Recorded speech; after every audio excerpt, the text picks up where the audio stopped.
We here. What's up? What's up, people? Y'all be getting in here fast now. What's up, Alpha Mason? My dog. What's good with you, brother? D.A. Lee. He said we in the building. Yes, y'all is, man. For sure. For sure. I appreciate y'all getting here so fast, man. Because I do these unannounced. So I'm very, very humbled and appreciative of all the love I get for jumping on unannounced. Sorry for brushing my hair, you know what I'm saying? I'm on my Adrian Broner. You know what I mean? Gotta make sure I look good because I'm getting old.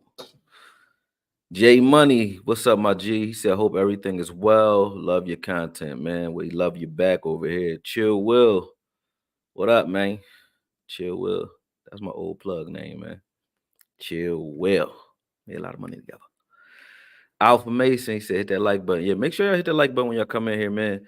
YouTube on my ass, man. They blocked my last video. I did 4 hours and they blocked that joint. I had to cut all this college footage out. But I don't understand why they're doing that to me. Not like I'm a victim. It is what it is. I'll figure it out. But I'm like, everybody do draft content. I've been doing draft content for the longest with college content. So I don't know why they're claiming my videos and no one else's. I see other draft videos up to this day. To this day. You know what I mean? But they getting me, man. I don't know what's up. Father of five. Oh, you know you love your kids. You a rare breed right there. You gonna name yourself. Or you stressed the hell out. Father of five. He said, what's up, AKOYE, man? What up, man? I'm actually a father of a few. I got 4 biologicals. 1 step. Well, I guess 2 steps. And then 1 adopted. Damn, I done raised a lot of kids. That's like 7 little motherfuckers, man. Yeah, I raised my man's son who doing life. And he 21 now, my youngin'. I got a stepdaughter. She's 22. And then my fiance's little brother, she raised. And I met him when he's 17. So he like 26 now. You know what I mean? So yeah, man. Yeah. I got a little tribe, a little army, a little crazy ones, man. My youngest son is 16. He just turned 16. My youngest daughter is 5. But I got a 20-year-old daughter. I'm a grandfather. I got a 22-year-old stepdaughter, a daughter. I call my daughter. I got a 26-year-old little brother that we raised. And I got a 21-year-old godson that I raised. And my oldest son is 19, youngest son 16, and I got a 5-year-old. But I rock with all of them. Like they ain't like distant kids by a bunch of baby moms. Like 3 by my ex-wife, 1 by my current fiance, and then the rest are all steps. You know what I mean? Steps. But I raised them all, man. Raised them all. Little badass kids, man. They smart as hell. They like me. They smart, but they bad as shit, man. They'll run you through it. Especially the daughters is worse than the boys, man. That's crazy. These women is crazy these days. My daughters are gangsters. My sons is like little bookworm / Joe Rogans and shit. They can go hunt, they can fish, they can shoot, they can fight, but they be chilling. They don't want no trouble. My daughters be out here banned for TV, fighting and jumping out of cars and shit. I'm like, this is crazy. Y'all gangsters. That's gangster. But yeah, man. Yeah. Do you see a prospect or a couple as far as defensive tackles and a legit linebacker in the draft that can cover and defend the run?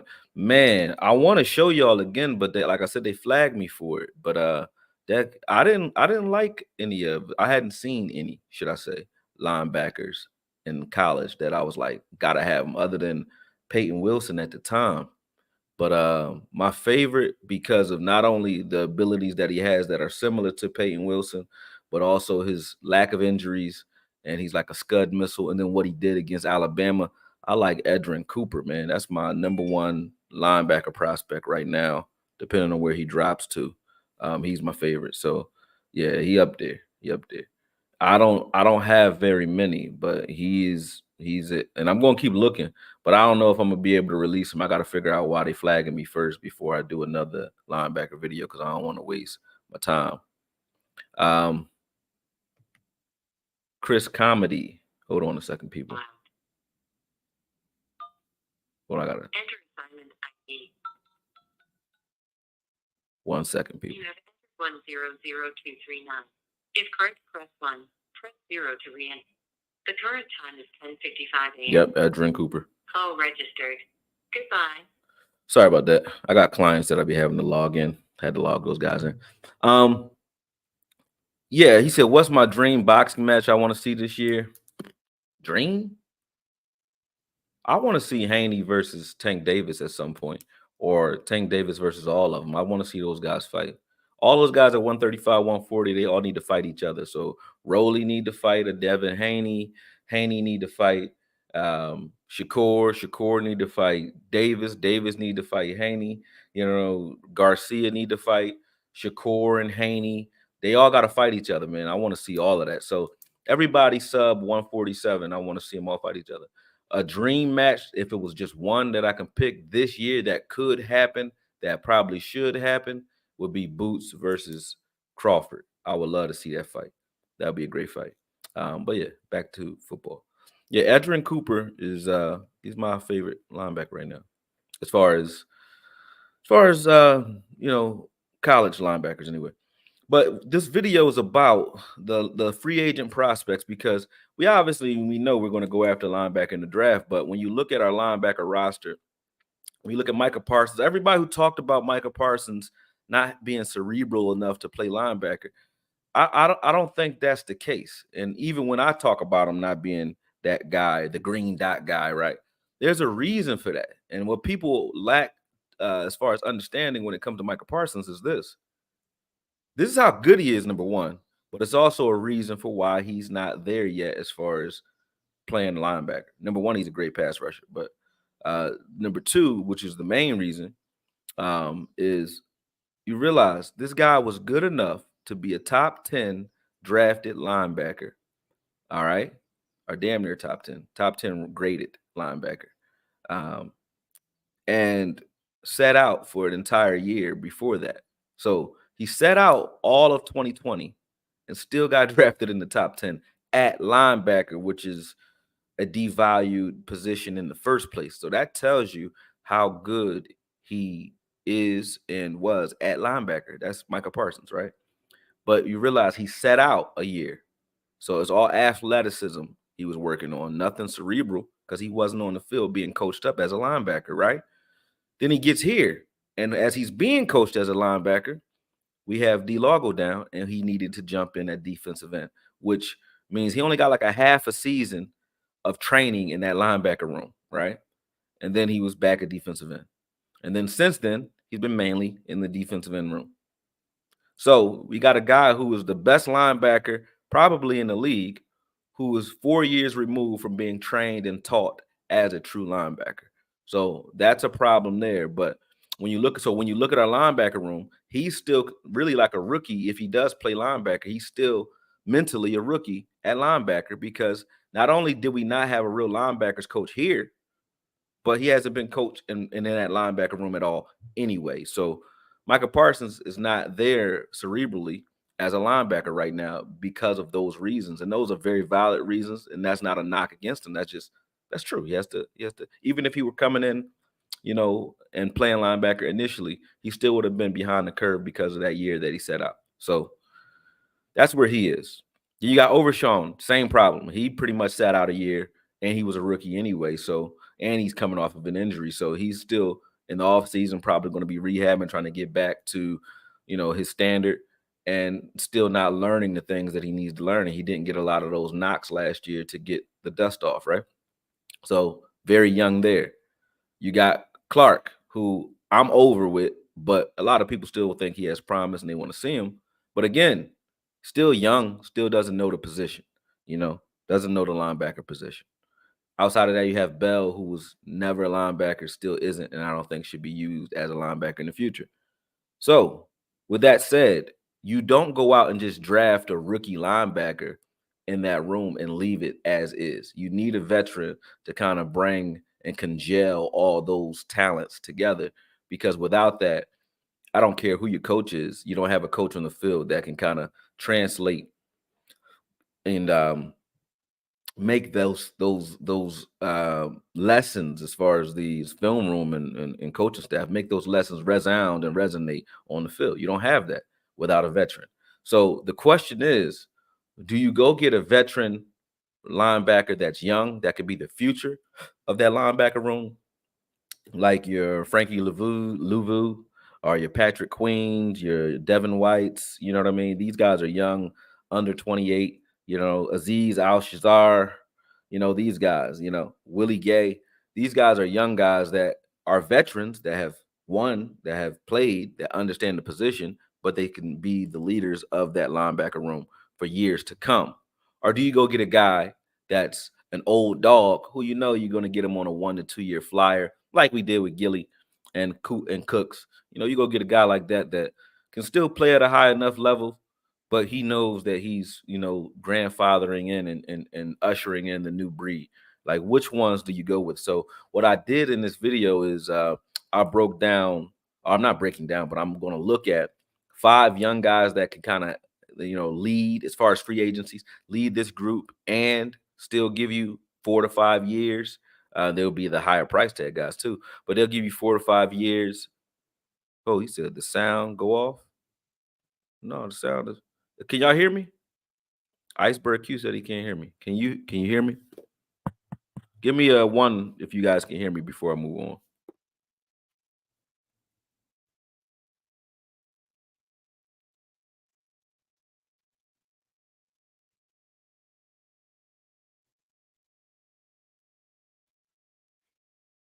Yeah, yeah, y'all can hear me.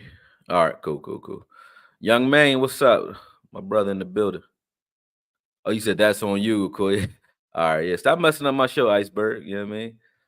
Stop messing up my show, man. Miss Jackie Smith. That's a rare one. I know y'all don't see you a lot. Thank you for blessing me with your presence. Appreciate it. Appreciate it. She don't usually show up, you know. Maybe I'll be on in your off hours. You know what I mean? But um, then we got guys like Devontae David, who I like, still could play at a high level, was balling last year. Also an older guy, but still good athlete, can come in, give you maybe 2, 3 years, you know, maybe 2, but not gonna break the bank. You got Bobby Wagner, who I don't think is gonna break the bank at this point. Excuse me, tired. But we got Bobby Wagner, who I don't think is going to break the bank at this point, who will probably be a guy that can come in here and also teach these guys. But I just don't see Bobby Wagner wanting to come to the Cowboys at this point because I feel like we disrespected him each offseason. We didn't really take him serious enough. So I'm not sure if Bobby Wagner will want to deal with us at this point in the game. But I do like a Bobby Wagner.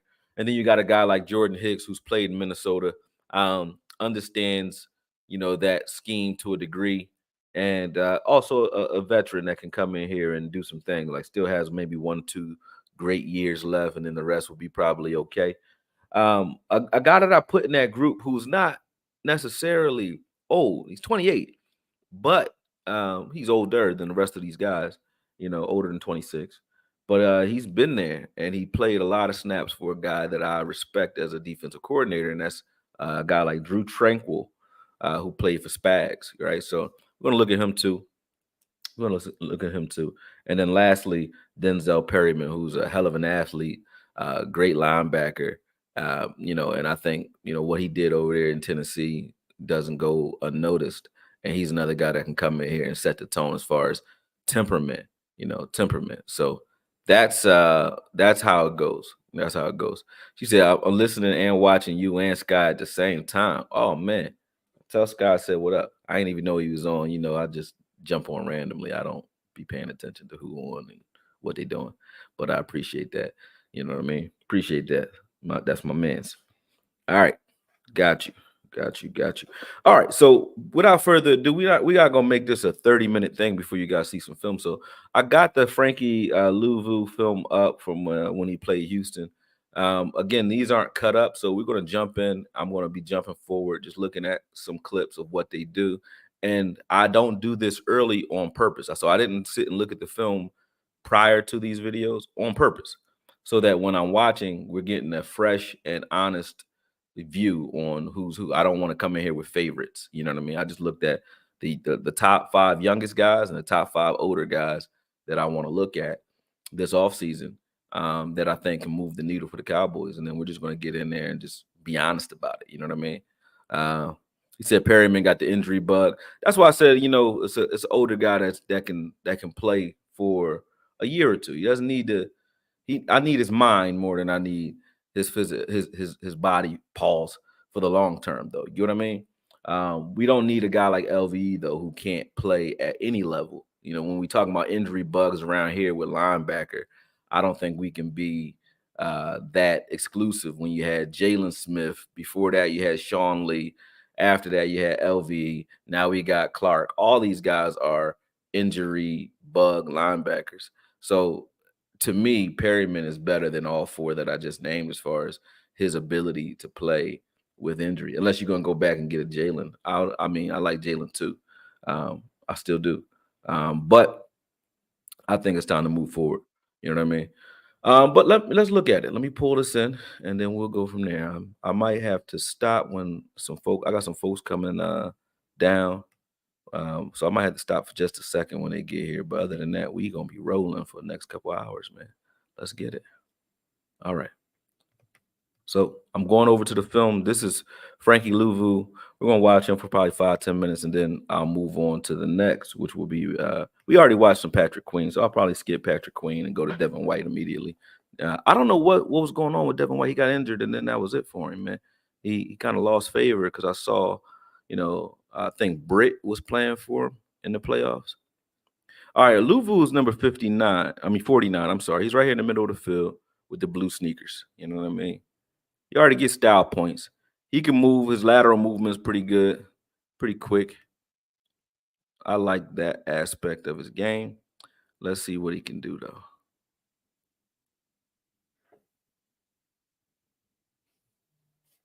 Right now, they're coming out of nickel. Boom. Not much happening there.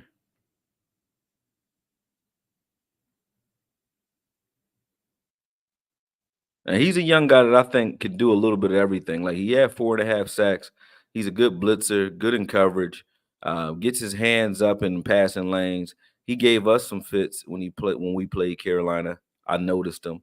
So I like Louvu. I think that, and then I also love Samoans, man. When it comes to football, like Samoans are like fast, tough, physical guys, man. And I love the way they play football, man. It's in their blood. They're bred to play football. So I always like the idea of going and getting one or two. You know what I mean? That's just me. Got good wheels. That counts as a tackle for him though. But good wheels. You see him, open up and run in space just now. I'm going to get to some clips of him actually doing something though. Hold on. Here we go. Let's see what he does on this rep. Nothing. Doesn't have to. He gets in there and misses a tackle, but he actually makes the tackle after a while. Let's see what happens here. But they just this is like a 3-4 setup. Boom. Bush comes down there and just destroys that. Then he jumps in there. They were in there trying to kill Buddy. Let's see what we got here. The same play. Yeah.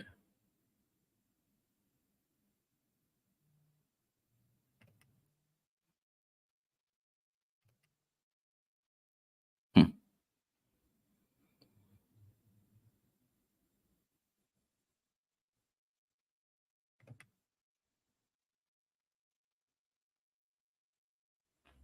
Let's see what we got. He's still in the middle of the field in the nickel. Dropping in coverage. Good movement. Ball goes deep though. Nothing for him to do there.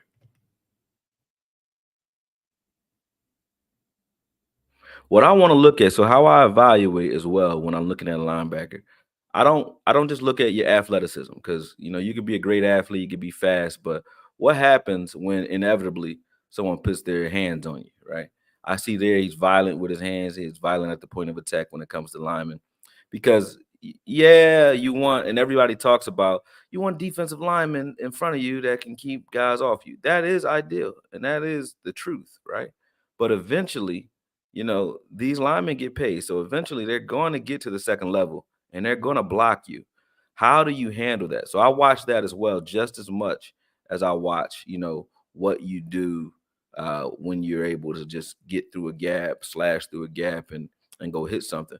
I also like to watch like what happens when you actually get blocked. So and how do you set the tone? How physical are you? How much do you want to get your head in there and make some noise? So we'll be looking for that from Lavu too.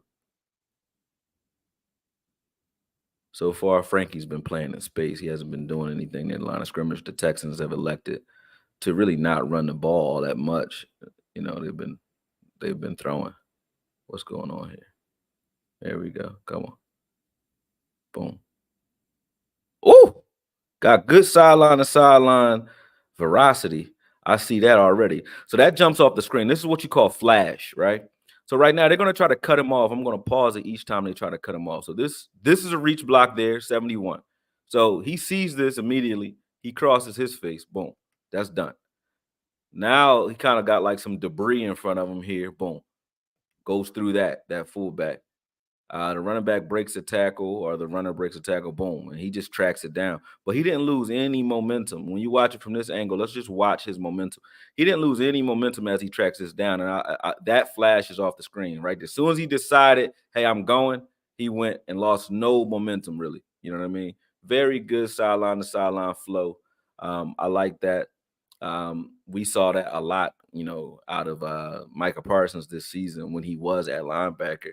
He was able to do the same, meaning get through the traffic, deal with what's in front of him, but still make it to the carrier first, which is crazy to do. And that's what you want to see in linebackers. Here you see them run right at him, and we saw how we got folded in half every time a team ran right at us. They run right at him. He gets rid of that block like it's nothing, which is beautiful. Let's watch that again real quick. Because this is what I mean. Like, how quick do you get rid of the guy in front of you? And then even if you are just standing him up, what do you do then? So here, boom. Already, he has his foot in the ground. He's ready to like forklift this lineman in front of him. He's giving up 100 pounds to this guy. This right here, just this set, he's already done his job, meaning he met that lineman and his other guys can make this tackle. But this is where you get an A+ for effort from me is you do your job, boom, and then you still make the tackle. That's A+ level football right there as far as linebacker play is concerned, because no one was going to fault him if he got stopped or stonewalled by that lineman. Right here, boom, he could have been stonewalled. That would have still been enough, right?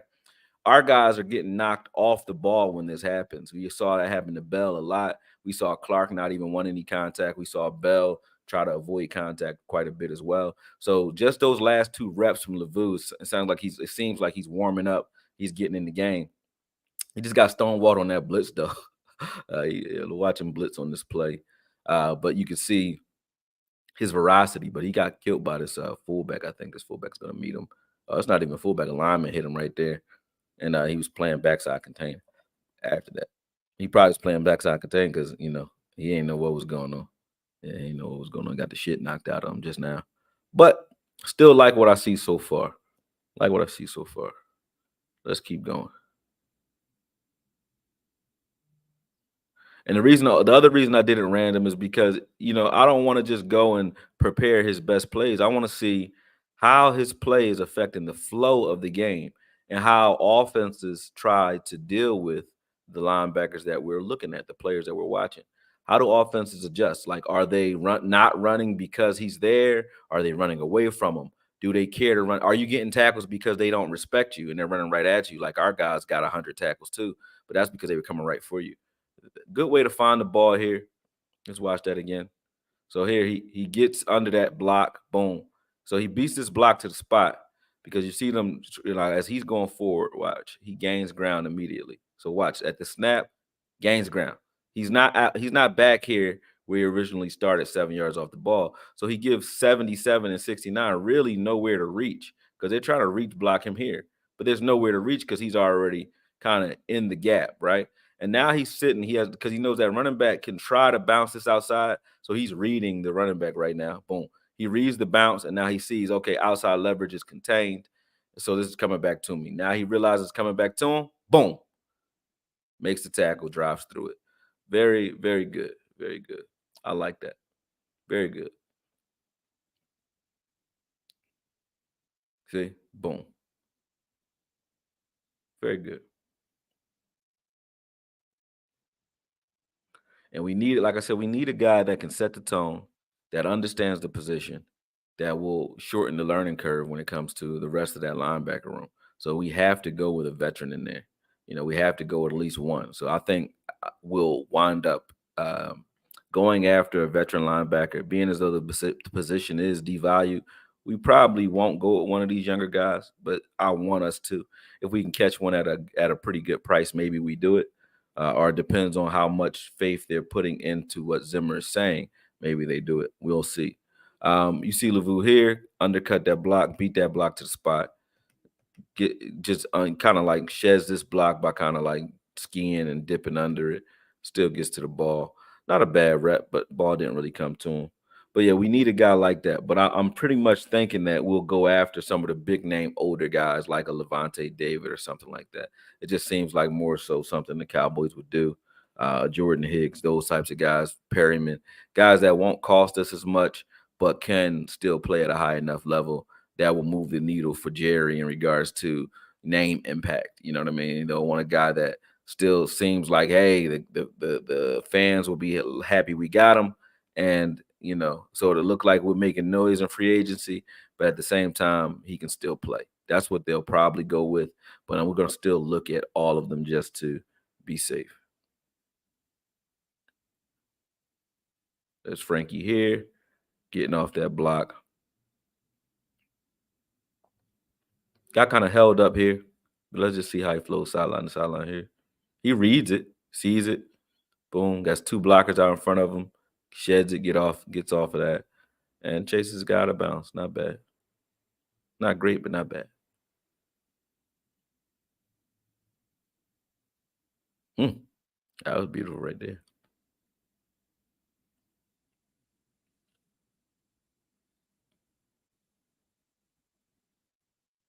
Nothing for Frankie.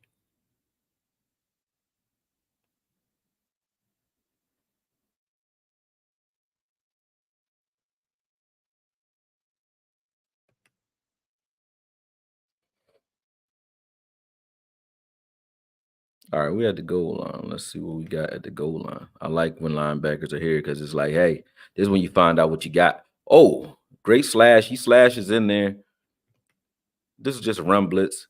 He just jumps that gap real fast, forces the cut back, and his help does the rest. You know what I mean? They don't. Do they get a touchdown on this play? I think they get a touchdown here. Yeah, he just jumps the gap real quick. Boom, forces the cut back.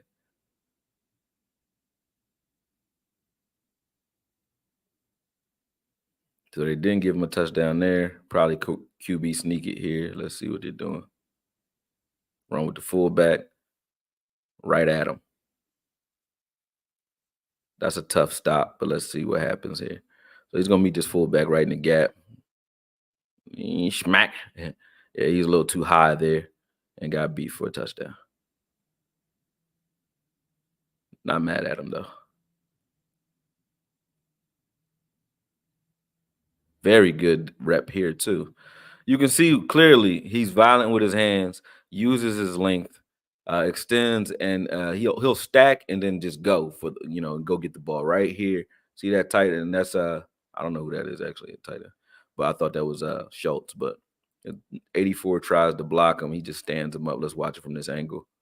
But he's going to stand him up and then find the football immediately. He doesn't waste any time. Right here, boom. He's already looking for the ball. He's not even worried about the tight end. So he uses that tight end to close that gap off to his left. So now he knows that running back has to cut inside because he already put the tight end to the outside. See, boom. Then he just makes the tackle. Yeah. You want to see him, bring him down sooner, but he also has a tight end pushing him back off the ball. So that was good reps. Good reps so far.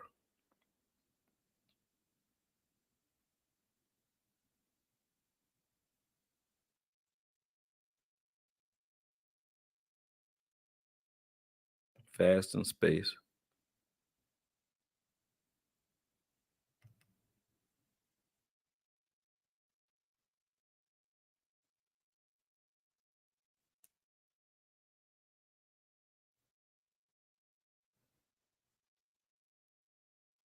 Gets his hand on the ball there too.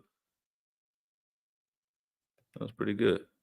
So let's see here. He reads the quarterback's eyes right here. Gets to look how much ground he covers once he realizes. By the time CJ gets to his throwing motion, like he's already taken 4 steps and he's already in his throwing lane. So he reads it and reacts that fast. Now like 6 steps, reads and reacts that fast and gets his hand on that ball. That was a good rep by Lavu as well. He's quick. Like watch the read here. Like once he reads his eyes, so here, boom, he reads, sees, he's already gone. Covers a lot of ground.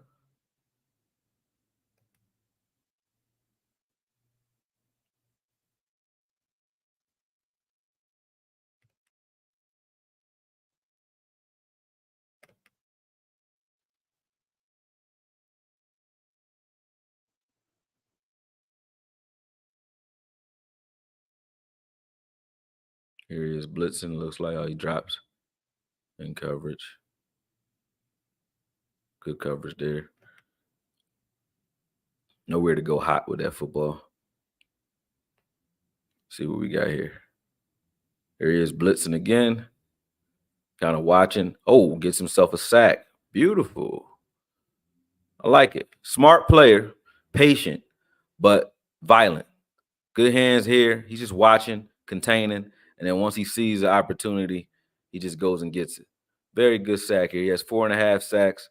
You know what I mean? This is how he gets them. So this is a pretty good rep, and I think Lavu is definitely one of my top choices in regards to free agency because of his youth, his explosiveness. He's violent. I love it. I love it. We moving on to the next. All right, let me pull this one down. Boom. We're gonna move on to the next. Just let me wrap up. He said, "Coffee on me, bro." Yeah, man. I just had one too. That was good. I actually need to get some water. I got some water. Let's see. We need a linebacker that don't care about health. Yeah. Said Devin White can cover. They said routinely Devin White routinely took plays off. My brother is a Bucks fan, uh, and he'll bitch about it often. Damn. Okay. Well, maybe.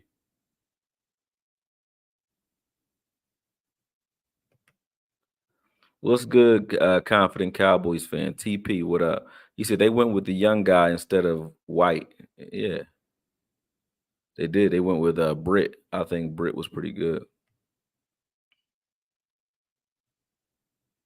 You said Warren Sapp made you not want Devin White. What did Warren Sapp say about Devin White? Hmm, that's interesting. I said Levante David isn't going anywhere. Pretty sure he's retiring at the Bay. The money talks, right? Hey, I mean, I believe Dave is probably going to stay right where he is too. To be honest with you, he's been there so long, and they know what he is. But you definitely have to get you a veteran in this room. Frankie looks good so far, but again, he's also a young talent there in Carolina. I don't see them letting him get out the door because I don't see what's behind him that would warrant that. But if they do let him out of the door, uh, he would be a call that I would make. One that will get out the door probably because I don't see them being able to pay both of them. That would be Patrick Queen. Shout out to Sky's team, everybody from over Team Sky that's coming over. Sky Raid, what's good? Skywalker, still, I appreciate you, brother. I already know, man. He sends them every time, so definitely love and appreciate that, brother, for everything that he does as far as in front of the camera and behind the scenes. Like I said, I judge people by what they do that they don't have to do. And I will always respect certain individuals in this game. And Skywalker still is one of them. I've been through some shit. And he knows what it is. Like I've been through some shit, went at some people. And every time, he's always had my back and always show love and appreciation. So he always gonna get my respect, and we do a show, AKOYE Wednesdays. He ain't have to do that either. He always put me on and let me do my thing. So yeah, always will appreciate him. And the reason I could sit here and talk live is because, Scott arguing with him live makes you quick on your toes because as far as his mindset, he knows his shit. As far as stats and analytics, he probably knows more than me, way more. I'm more of a, color commentary. I'm more right brain when it comes to it. And Scott be having the science right there with you. And he's not afraid to tell you no. He's not a yes man. So he'll tell you that don't make no goddamn sense. And I like, hey, I guess we're gonna fight it out live. You know what I mean? So shout out to Sky, man. Shout out to Sky. All right. Appreciate y'all coming over though. Yeah, get the likes up. Those of you who's just jumping into, make sure you on it. I'm gonna move on to the next one. We gonna skip Patrick Queen for now, and we're gonna get to Aziz Al Shahir. I guess his name is Aziz Al Shahir. Well, however you say his name, Shahir. You know what I mean? But yeah, we're gonna check him out over in Tennessee real quick. And the week that I said was versus Cincinnati. So let's look for Aziz real quick. Uh-huh. Give me a second. Let me go find it.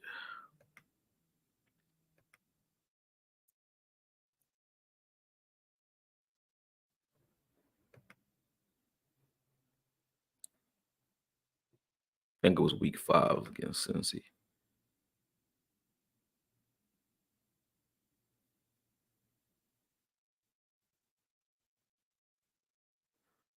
Yeah, it might have been week 5. Let me see. Go back. Maybe week 6.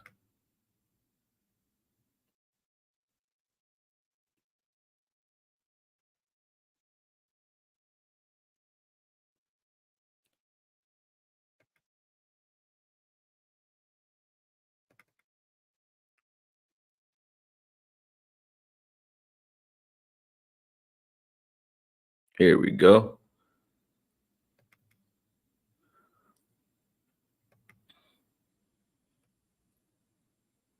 All right, let me bring this one in with Aziz.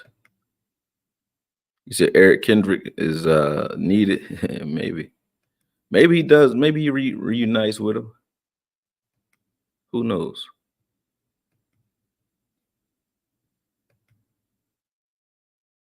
All right, let's take a look at Aziz. I think he's number 2. Yep, right there in the middle of the field. Number 2 with the red shoes. No place like home. He can move. Already see it. He can move. Like his speed already. So let's watch how much ground he covers here. He reads the front side here. Boom. He's already out of the play. Boom. Joe Burrow throws this ball out on the screen to Chase, and he chases it. Just watch him. Watch him. He gets after it. I think he had like 163 tackles too. That was amazing to me. Boom. He's like a 200 tackle guy. Woo, closes ground real well. I like to see sideline to sideline action from my linebackers. He already won there with just jumping off the screen with that. But you also want to see what happens when a team runs right at him. So we'll see that in a second as well. We'll see that in a second. Boom. I'm going to be skipping through here pretty fast, trying to get to the plays that actually count. Let's see what happens here.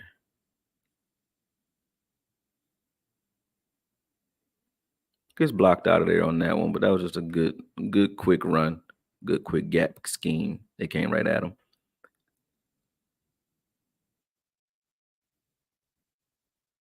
Loses the football here.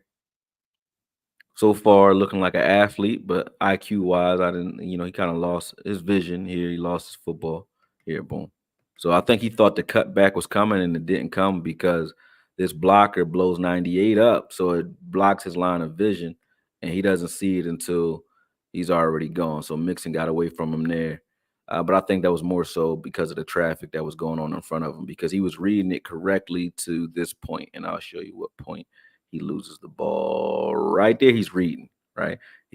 Last thing he sees here is a cutback. So he's thinking Mixon is cutting back, which makes sense because he's coloring this gap. So Mixon should cut back. But Mixon's reading that too. And Mixon just says, oh, you can't see me. So I'm going to go for it. That was just a good headsy play by Mixon. Not really bad from Aziz. I don't think that was his fault, but still good. Good. So far, so good.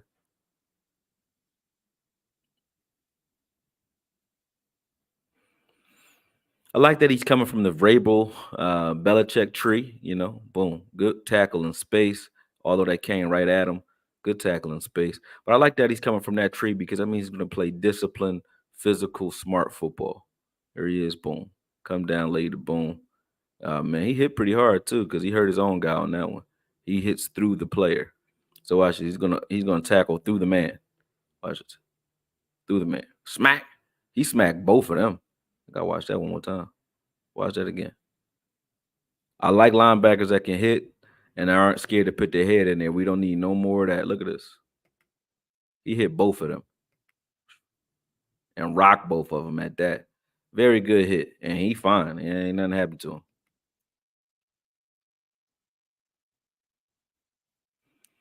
See what happens on this play. This is a pass, an outlet pass to the outside. I think it's a smoke screen, but let's see what Aziz is doing. Yeah, he ain't gonna make it there too far.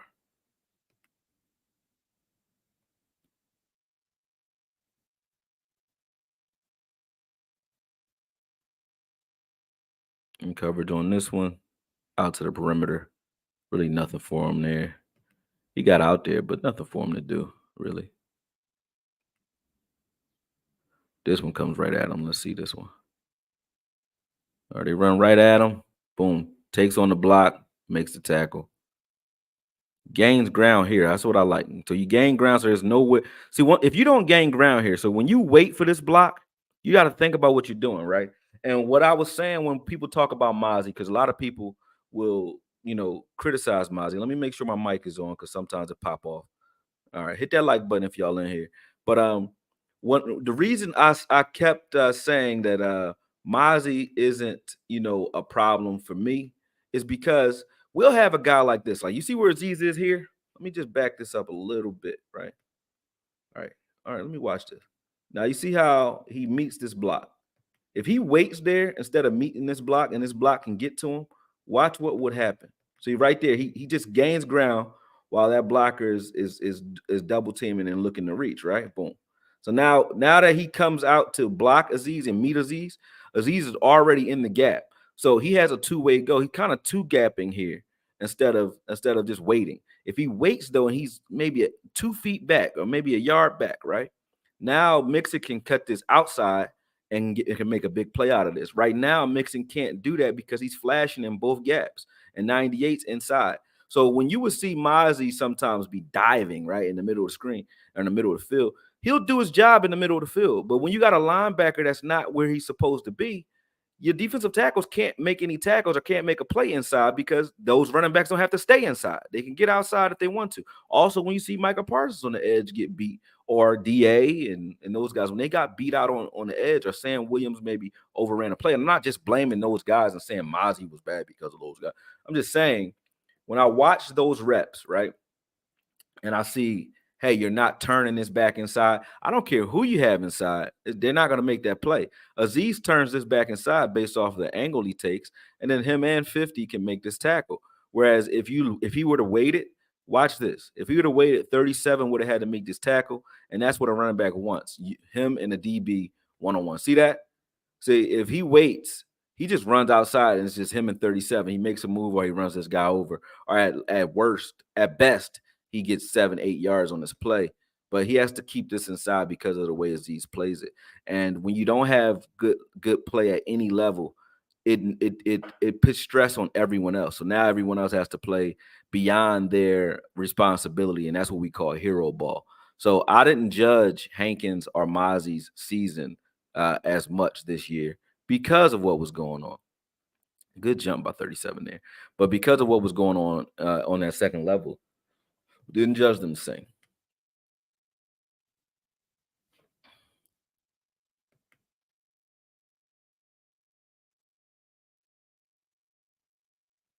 All right, let's see what happens here. They spread out in short yardage situations. Cincinnati likes to spread them out. I saw this in another bit of film too. Good there. They spread him out. He's still able to get there. And that's why they're trying to spread him out because they respect. When you see a team not like load up and run, like you're trying to trick them into thinking pass so that you can run. When a team does that, an offense does that to you consistently, is because they respect you as a run stopping team. So they feel like the only way they can run is to get you thinking pass. And that's what you see here. They want them thinking pass because they respect their run stopping prowess. So they're hoping like, hey, we got one guy out there in the dime. Let's hope that we can get him blocked, which they kind of do. 98 is doing a good job of defensive holding there so that he can hold this up. They would have got to him, but you see how he just flows to the ball because of what 98 does in front of him. Boom. 98 keeps 67 off of him. He just gets to the ball and stops that. Very, very intense, beautiful rep there. All right, so we're third and short. Or they stopped that. That was a field goal. So they held them to a field goal based off that. Beautiful, beautiful drive. Good rep. See, again, they have them thinking pass, and then they try to sneak a little draw play in there. I don't really, I mean, I count them because you get running yards, but these are the types of things we were doing with Tony Pollard and Rico, because we knew we just weren't lining up and saying, hey, we running a good running team like Baltimore. They're running.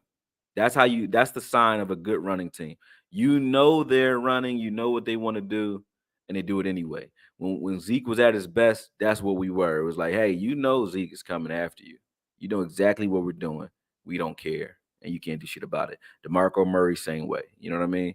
Now we're kind of using, smoke and mirrors, theatrics, as Scott would say. Misdirection and theatricality. You know what I mean? Powerful ages to the uninitiated. We was doing a Bane voice on Twitter for like a day.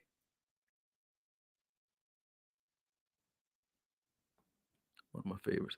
Let's see him in space. He ain't really had nothing to do in that play. Boom.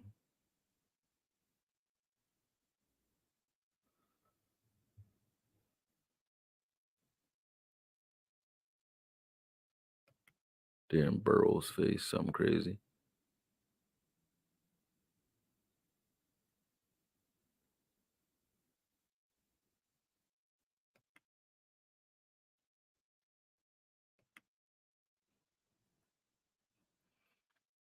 So far, so good, because what you see here is a team that does not want to deal with the middle of the field.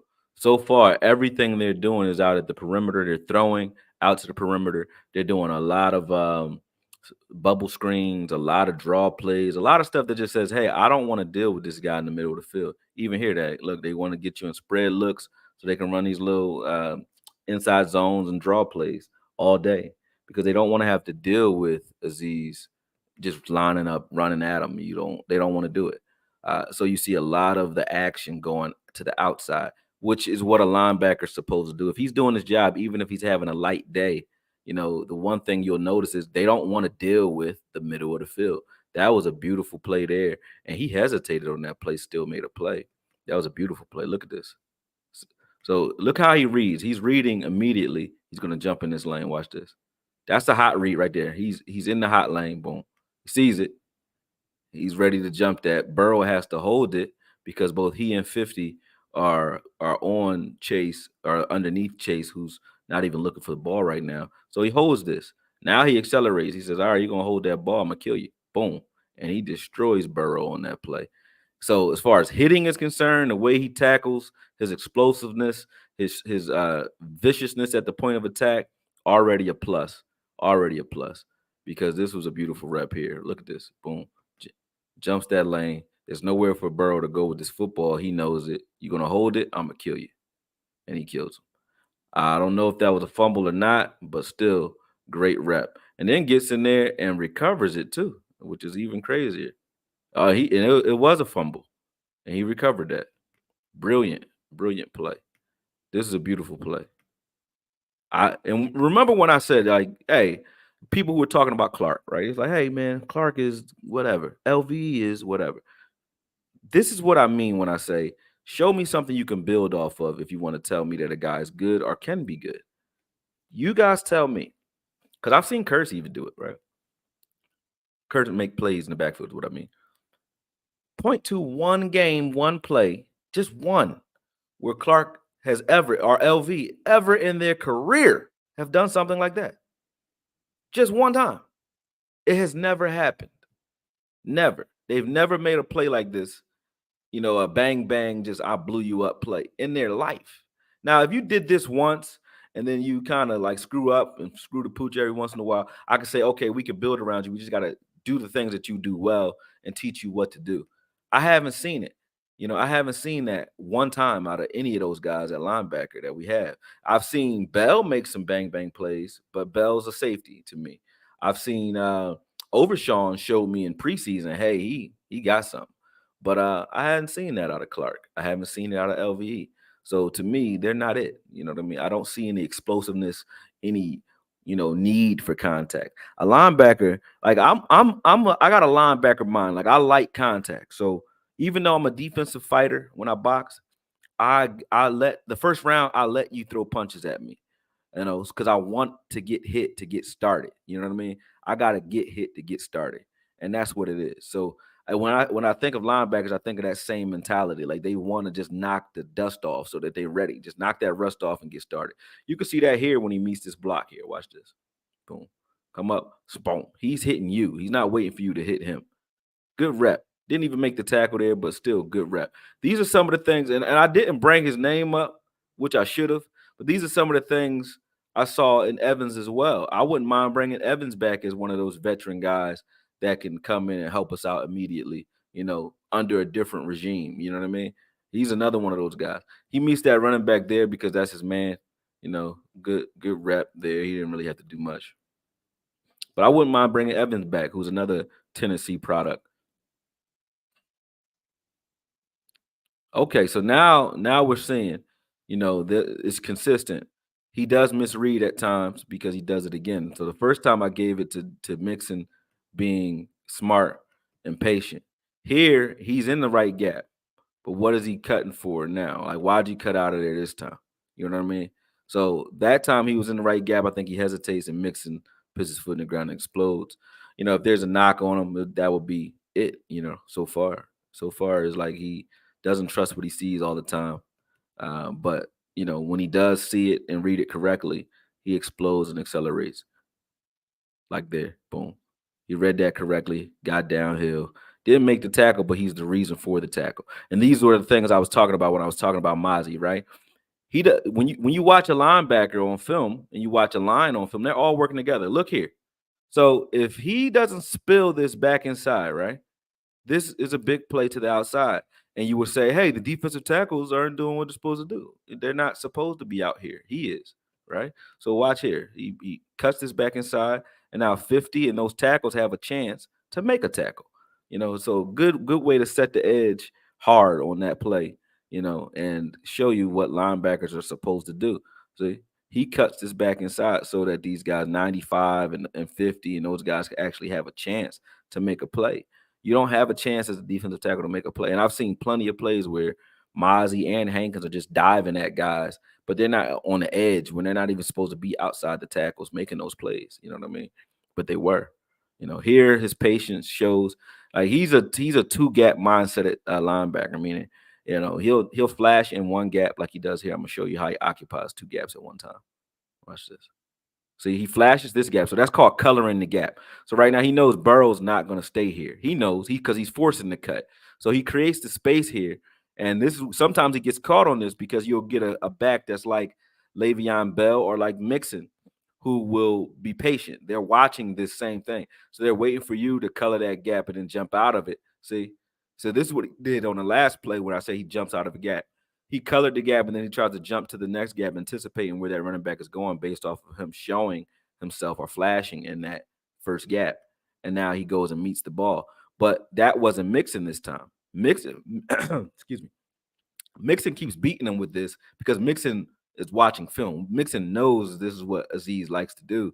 So he'll do that and then stay front side. So he'll fake this cutback. And now watch this right here. But even though 98 would have been here this time, Mixon would have stayed front side after that little cut, right? Instead of jumping to the next gap. 32 didn't do it.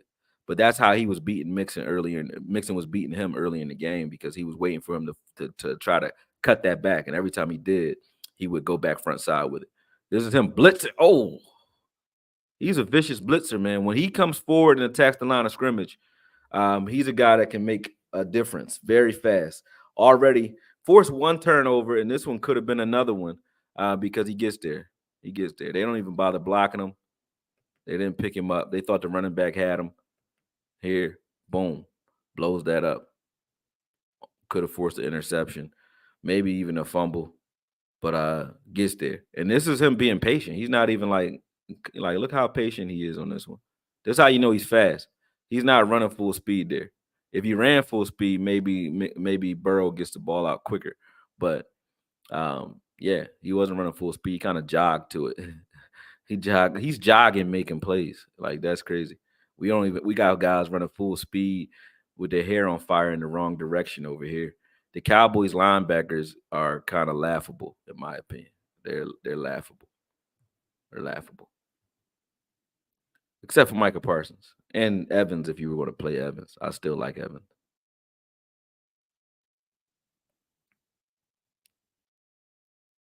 Let's see what happened there. Boom, nothing.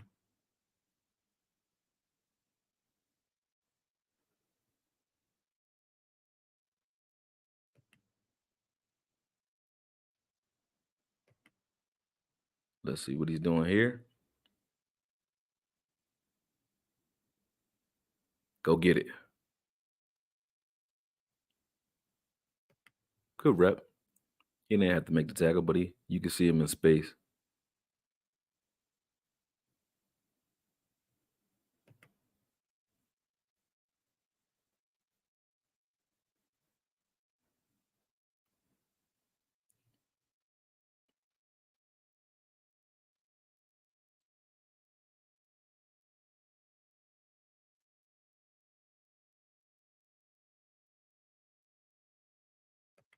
So what's Cincinnati doing? Like I said, they elected to just start throwing the ball to the outside. They don't want to deal with the middle of the field. Oh man, look at them doing karate.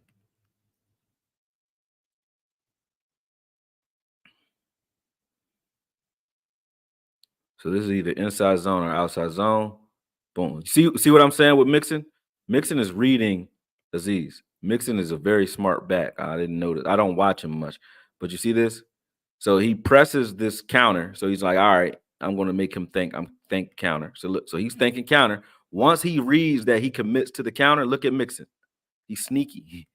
See? He committed him to the counter and then tried to jump this somewhere else. But Aziz actually reads it right this time. He said, all right, come on. Let's look at this whole rep. Beautiful. See? First he flashes in the first gap. See, now he's like, all right, Mixon's like counter. So now he gets him the counter, and Aziz counters, boom. But Aziz puts his foot in the ground and says, oh, I see you. I see you this time. So he's not overcommitting to that second action now. He's kind of catching on. But that was still a good rep by Mixon as well. Like very good vision as a running back. When you set up your blocks like this is good vision. Very good vision. But again, Aziz is forcing his guys inside to help him. You know what I mean? Based off of what he's doing, he's kind of wrangling or herding the running backs. You know, even when he's not making the tackles, he's herding them into the gap that he wants them in, or at least into a gap where it's favorable as far as the numbers. And then out on space, you see that on the edge, he covers a lot of ground even on space. So everything in that box, he controls that box. You know what I'm saying? He's controlling the box. Like everything inside the tackles, he's dealing with. Look at this. Boom. You don't want to put the ball in there because he's there. And then when he does get there on these tackles, you can see this is just one game. I've watched him one game. I've seen him blow up Burrow twice. I've seen him blow up his own guy once. And now, he's blown up Mixon a couple times. And now he blows up a tight end. Look at this hit on the tight end. That's a tight end. He destroyed that guy. He destroyed him. Yeah, great hit. Great hit. I like Aziz, man. I like Aziz a lot. If we were to get a guy like this is a guy that you could say, hey, at a good price, he's here for a long time. You know what I mean? He's here for a good time and a long time. You know what I mean? You know why? Let's see what's happening. Not that Cincinnati doesn't want to play spread anyway. They're like a spread offense, but they're forcing these guys to spread it out. 50 does a good job of playing trail technique on this one. I'm just going to point 50 out on this one. Who is 50? I don't know, but let's see what he does here. See, good trail technique, getting underneath that, running stride for stride with Boyd, which is very good. That's a wide receiver. You're doing that too. See what happens here. Nothing.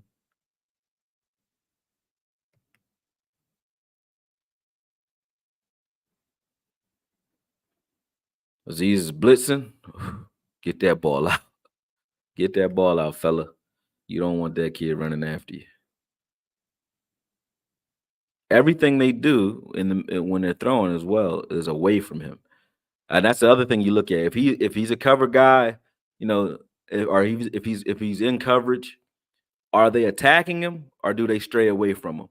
They stray away from him as much as possible. So even when they're throwing the ball, they're throwing to the perimeter. They're not attacking the seams. They're not attacking the middle of the field. They're not trying to get him man to man or in zone. And look at that. Look, he double passed that ball. Like, look, I'm waiting. I don't want to have to deal with him. You know, they stay away from him when it comes to even the passing game. So that means he's respected as far as the pass game is concerned. They're not going after him. At least Joe Burrow isn't. Maybe another team does. Maybe you guys saw some film where he does get attacked. But this game in particular, the game plan is, you know, attack 50. You see, they're going after 50 in the air. They're not attacking Azeez in the air at all. They go away from him immediately. Whatever side he's on, they look hot in the opposite direction. Let's see their first roll. Look. He waits for it this time. He don't even bother because Mixon just runs right at it. But he waits for it this time. Watch this. So Mixon's gonna press this gap front side. See, he presses, but he sees 50s in there flashing. Azeez knows, like, hey, he got to come back to me. So they both wait. So he sees 50 pressing, and boom, he waits for it to come back to him. Good patience. Good patience. Because if he'd have jumped into the other gap, that would have been playing hero ball. So we have guys that'll see this and still try to jump. They're following the back. Like, they'll still try to jump, but this ain't your gap over here. Trust that your guy, trust that 50 is where he's supposed to be. Those defensive ends are containing. You know it ain't bouncing outside. So you got to just think. Common sense tells you this is either going straight at me or straight at that one tech, excuse me. I need some agua. I'll get up and get some. I got some water here, but I'll wait till after his film is done.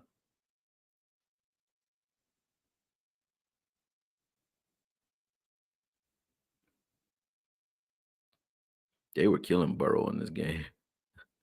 Look at this. Nice patient. He didn't even really blitz. He was covering the back out of the backfield. 50 is blitzing. Boom. He waits for it. That's a fumble. Bird gets that recovery.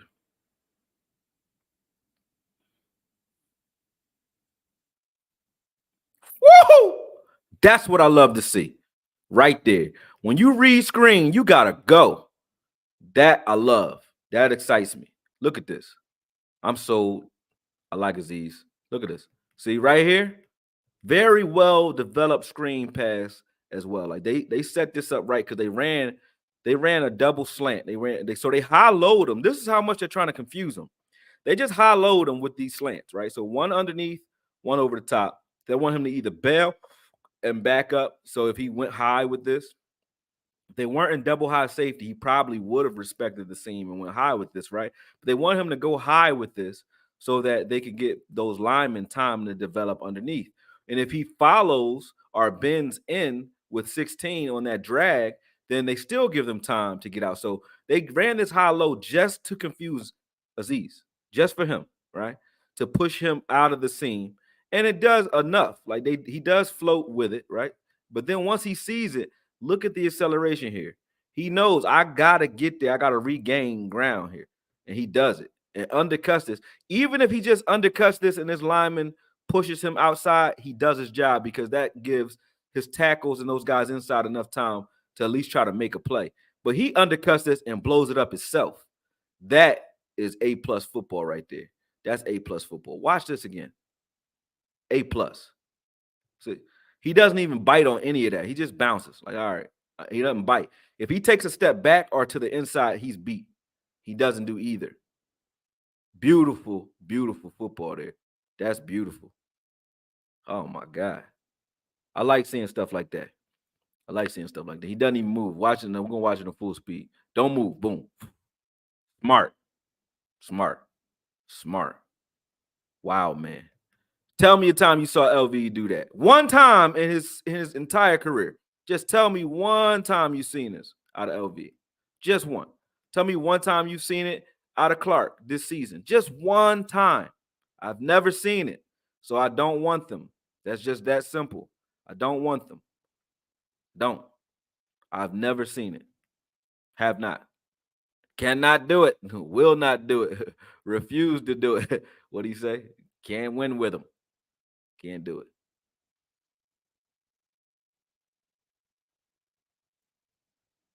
This is a little Joe Thomas. We had Joe Thomas here who played for Dom Capers.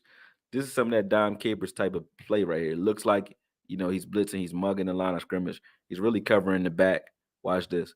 Still looks like he's blitzing though, right? Because he's trying to force. He wants Burrow looking this way, but they keep going away from him whenever he blitzes. But he wants Joe Burrow to try to throw this quick outlet pass to Mixon. So he baits the check down. He baited it. He was never blitzing. Smart football. Smart football. He trusts his athleticism to do that too. Because when you're doing that, some guys just follow the assignment, but they give the quarterback the understanding, like, hey, this is exactly what he's doing. He's making this hard to determine what's happening because he looks like he's blitzing. And also freeing up his other guys so that they can get free because he's occupied. Beautiful. Beautiful. Smart football. I mean, I know that's Vrabel scheming that in there, but still smart football. I like what I see there. All right, so they're going to run right at these guys. Let's see what happens. 37's in the gap. Boom, 67 gets a body on him. But doesn't matter, 37's there. Finally got blocked and beat on a rep by a lineman. I mean, you don't know what would have happened if they had got to the second level and got at him, but they didn't. Blitz is there. Didn't have much to do on that blitz. Let's see what happens on this blitz. He's mugging. He's reading, okay, this could be inside zone or outside. He reads it, hits Mixon. They get there, but, Burrow threw the ball high, got it out of there. Tennessee is beating the dog shit out of Cincinnati, too, I might add. This is why they're passing so much.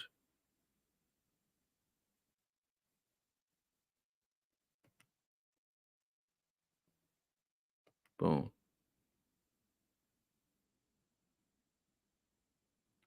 Fake blitz is here. Does that a lot.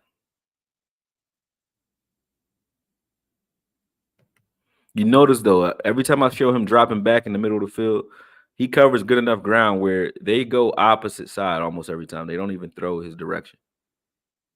Not that he's like some shutdown linebacker, but I'm just saying I haven't seen them try to get the ball in over his head or throw the ball at him. Whenever he's out there, wherever he is, the ball goes somewhere else, goes opposite direction. They don't throw towards him at all. I haven't seen him have to break anything up, have to cover a guy, none of that. They don't throw at him. They just do a gap run. He thinks that it's coming back, but Mixon just puts his foot in the ground and does a one-cut type of scheme. Like he just goes north to south. So here, he's flashing. He's thinking, all right, it's got to come back to me because I'm where there's grass on my side. So he doesn't bother because he trusts that his guys in the middle of the field are going to do their job. But they don't. He still gets there. He doesn't jump it this time. He adjusted to Mixon in this game and stopped jumping out of his gap. And now Mixon's just adjusting to him. They ran away from him this time. So they get him out here. He must be in man out here. And then they're going to run a outside zone away from him.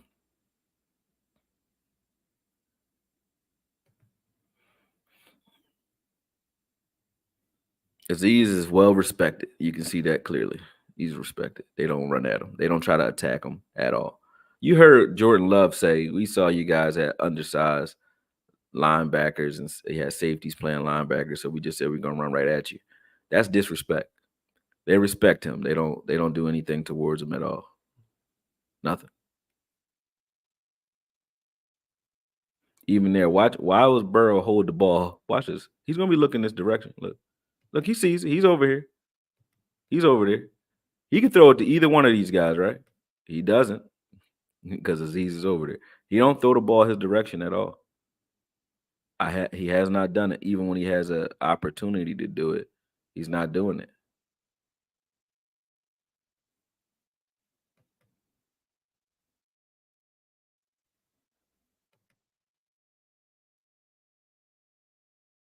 Last rep. See what he does. Blitz is there. Oh my God. They were killing Burrow, man. They go Harold Landry. Let's see what they do to this left tackle. Watch this. They're gonna blow him up. Both of them. Him in 99. Smack. Uh, good, good, good. Good film. That was good film.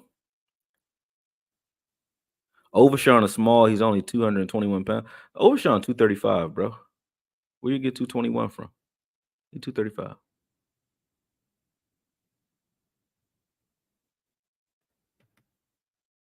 Now, I've also watched how he played in Texas, similar to how I did Micah at Penn State, and I'm not hyping it. It just seems the potential impact is an ability for this team and especially the coaches now. Oh, you talking about Overshawn? Overshawn is a beast. He definitely is. He's a beast. I won't hate on Overshawn at all.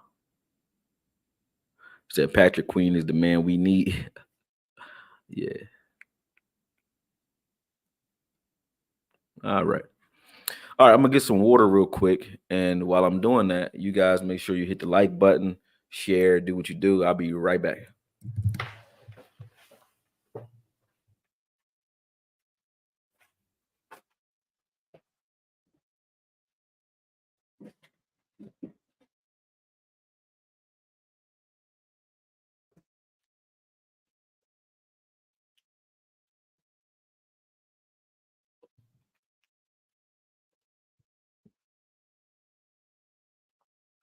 Boom.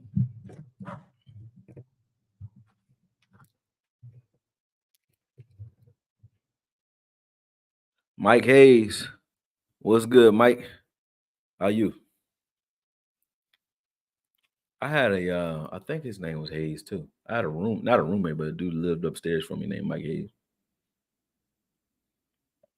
here in Philly. He was an OG hustler. All right. We got through Aziz and we got through Frankie Lavu. All right. So we're gonna be quicker this time. I'm not gonna watch a whole game. I think he kind of hyped me up, so I did it. But we ain't gonna do that again because I want to make sure I get through all of these. Um, next we're gonna look at Willie Gay. I like Willie Gay. I like Willie Gay. Let me look at Willie Gay.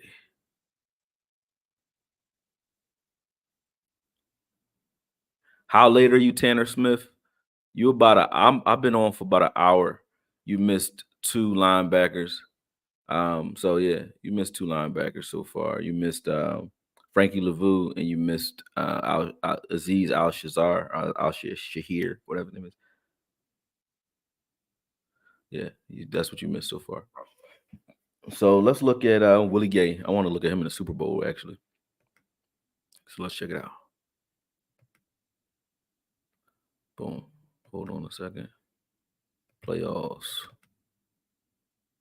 Super Bowl.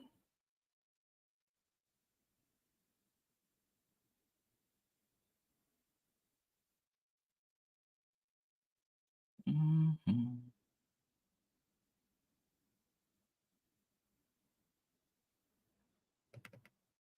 I think this is what we got here. Damn, that's an hour. Oh yeah, I forgot. They played 5 quarters. I'm like, why is it an hour? I ain't watching all this film. Let's see what we got. Let me bring this in. Gay is number 50, so we're gonna check him out.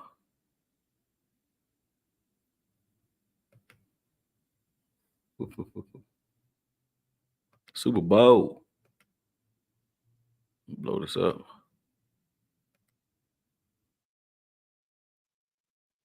All right.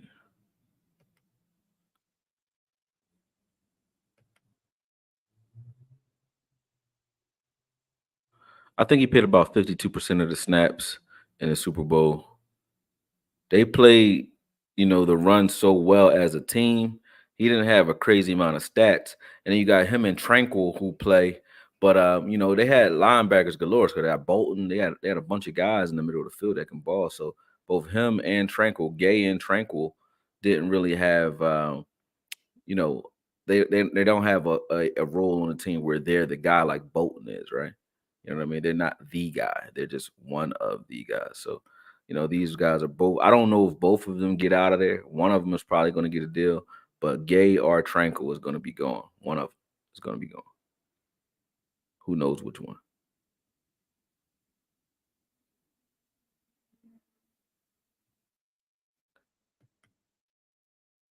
Very patient so far. Gay's out there though. Yeah, he out there playing more like Will. Who's making these plays, man? God damn. Pennell. Mike Pennell. Damn. Look at 69 right there, man. Look at him. Now here's another thing, right? And I'll show you this, right? I'll show you this in the Mozzie film as well. You see this play here? Watch this. Right here. So you see how Pennell's already turned sideways, right? He's flowing down the line of scrimmage. The only reason he gets to make a play here is because of the linebacker. Because you know why? Gay is coloring that backside. He's coloring the cutback lane. So C-Mac sees that he can't cut back there. He has to try to press this gap front side and put his foot in the ground now and try to get through this, hoping that, either Pennell only gets an arm out there or he gets, kind of decapitated as this play moves forward. The only reason he makes this play, though, is because of what Gay does here, right? When we don't have linebacker play here, this lineman never gets to make this play. You know why? Because the running back can just cut it back, and now he just overruns. It looks like he just overruns the play, and you don't see these plays. You don't see those forced fumbles because your linebackers aren't doing what they're supposed to do. I want to show you something real quick. I'm going to stop sharing that just to prove it because people think I'm just talking when I talk. I want to show you something, right? Boom. Share a video file, and let's look at some my player files. Yep. All right. Boom.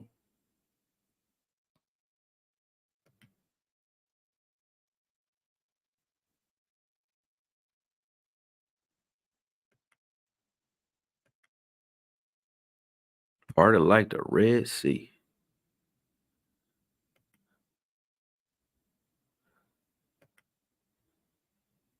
I want to show you a rep. I don't remember exactly where it is, so you got to excuse me.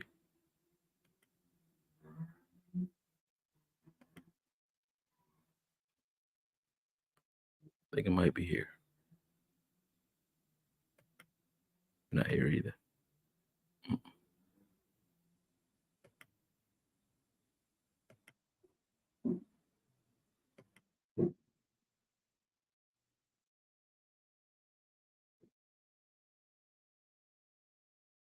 No.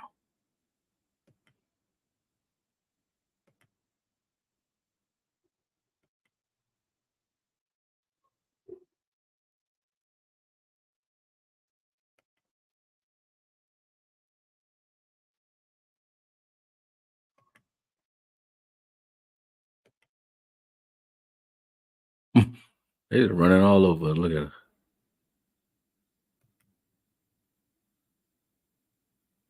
Now see this?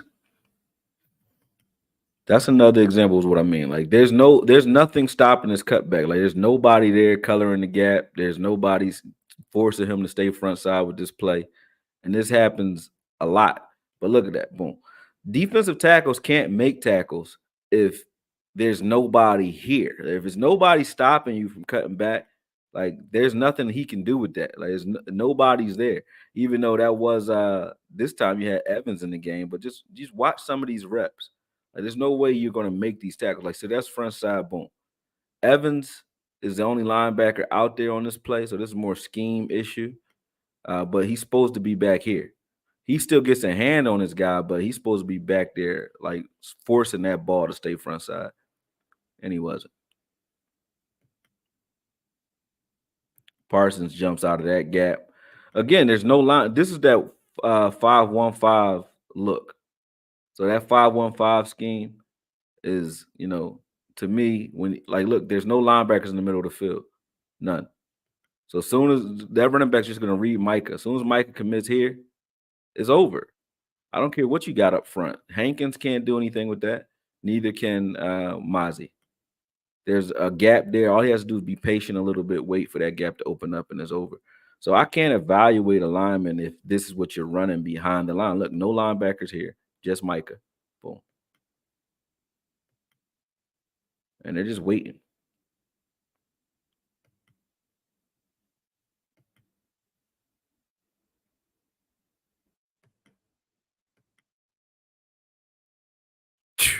God damn. Let's watch just so you guys know why we need linebackers. Let's watch this again. Look at this. Look at 14 and 33. Watch this. Boom. Both of them are out of position like a mug. I don't know where Bell was going. But watch Bell now. First, watch Clark and Bell. They're both in the same gap, number one, out of position. There's nothing that a lineman or anybody can do here to do anything to stop this. Out of position still. Out of position still. Pancaked and out of position. Pancaked. Dead. And here's Clark, 33, making a tackle 10 yards down the field. Like, I don't care who you got up front. If this is what you got back there, you're dead. You're dead.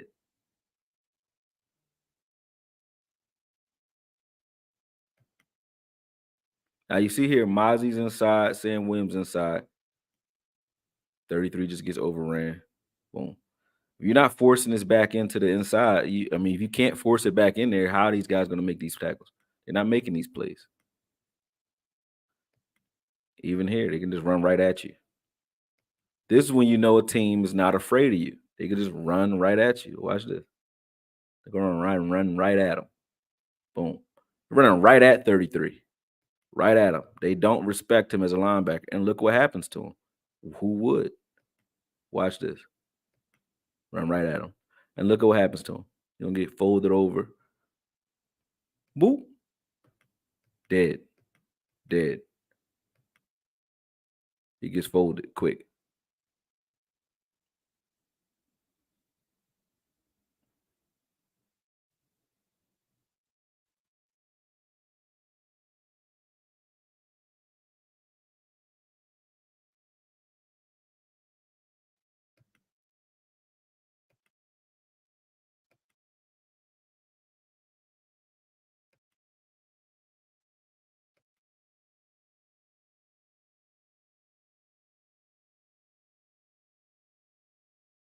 Even this play right here from Curse, right? Show me one rep where you see Clark even doing something like that. Like, that's Curse doing it, flashing a little bit. I don't see that from Clark. I don't see that from LV. None of that. They don't do any of that. That's my problem with these guys.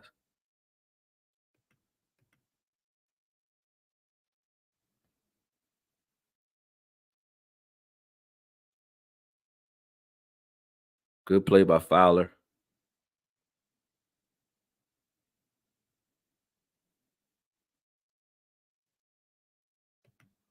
Mozzie there getting himself in the backfield. Both him and D-Law kind of sharing a sack there.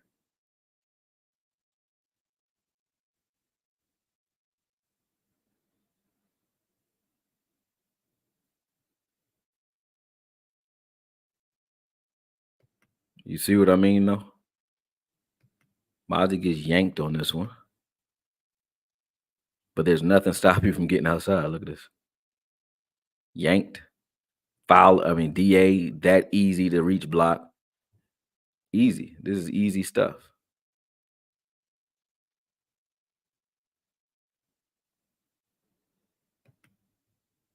And I hate it.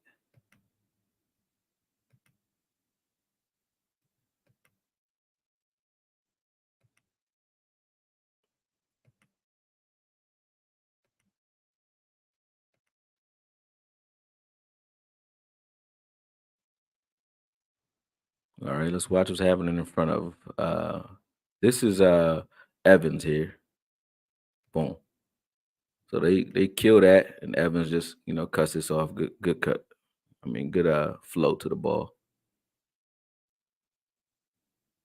Boom. So you see how Evans meets this front side, and so does Hankins. Let's see what Clark is doing. Clark, I don't know, but he doesn't get there, but not much for him to do there anyway. Mozzie just gets in there though. But look at how they play it front side though, and this is how your defensive tackles can make plays. Like if Parsons doesn't set that and Hankins, if they don't set that front side where now he's forced to cut this back to Mozzie, Mozzie can't make this play. You get what I'm saying? This is how defensive tackles make. They're all working together. It's not just the defensive line goes in there and just blows shit up. Like even here, boom. DA's setting the edge right now. So Mozzie's jumping inside doesn't really matter because DA set the edge. If DA didn't set that edge, Mozzie wouldn't have a tackle here. You know what I mean? DA is going to set the edge here. See that? Boom. He widens out and sets the edge. So now Mozzie has time because Saquon has to cut this back because both DA and Micah are out there. So now Mozzie can make this tackle. You know what I mean? When you don't have good linebacker play, everyone suffers. Everyone suffers, not just the linebackers, not just the safeties. Everyone looks bad. You know what I mean? So I didn't evaluate them harshly only because of that. Everybody's saying like, oh, you just like Mozzie because you said Mozzie would be good. It's not that. I'm just saying at the end of the day, I gotta look at him one at 310 to 330 where he's supposed to be. And two, you gotta look at these guys when they're playing in a scheme that actually is required to carry a linebacker, real linebackers, not guys behind them that entice an offensive line to just get to the second level and blow shit up. That's because that's what we were seeing.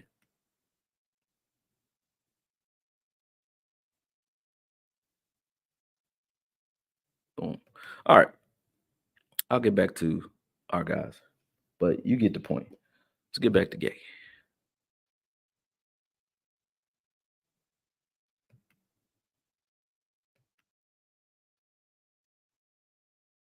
Boom. Just wanted to show y'all the difference because a lot of people were looking at Peno like Peno's balling or Chris Jones is balling, but look at the linebackers behind them. That's why they're balling. That's why they're balling. Look at that.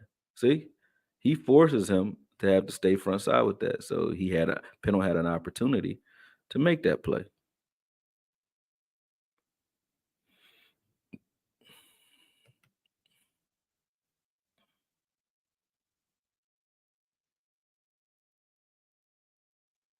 All right, we're gonna look at 23 as well. Tranquil when he's in there, because Tranquil and Gay are splitting time because Bolton don't come off the field.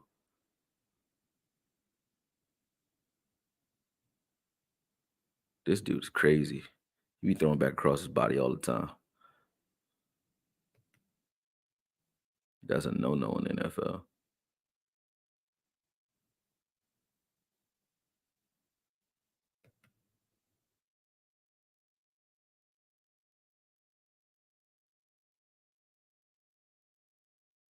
Hmm.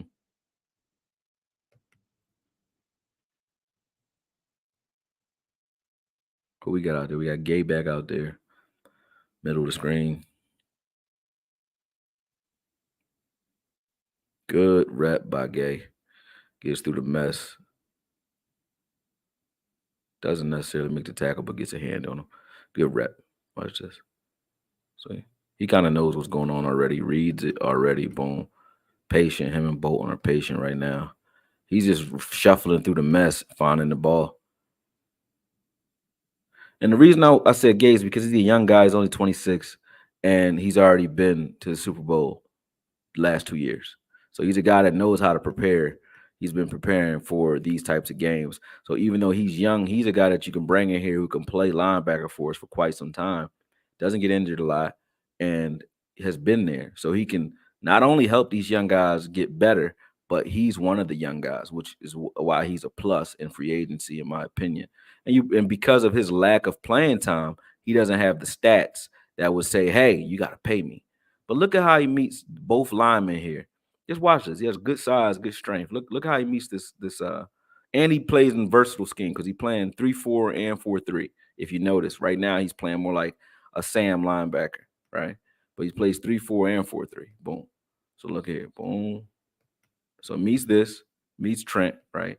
Then meets Kuschek with his inside shoulder at that, which he's supposed to, and he's cutting his back end to Bolden, right? But he still makes the tackle too. Gay's smart, patient, and strong. I see that on the film already. Watch this. Boom. Reads all that. Boom, boom. Gets rid of both these guys. Still makes the tackle.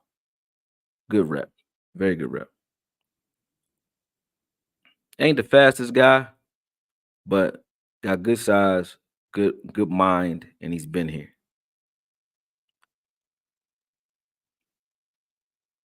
That's him off the edge, not doing much.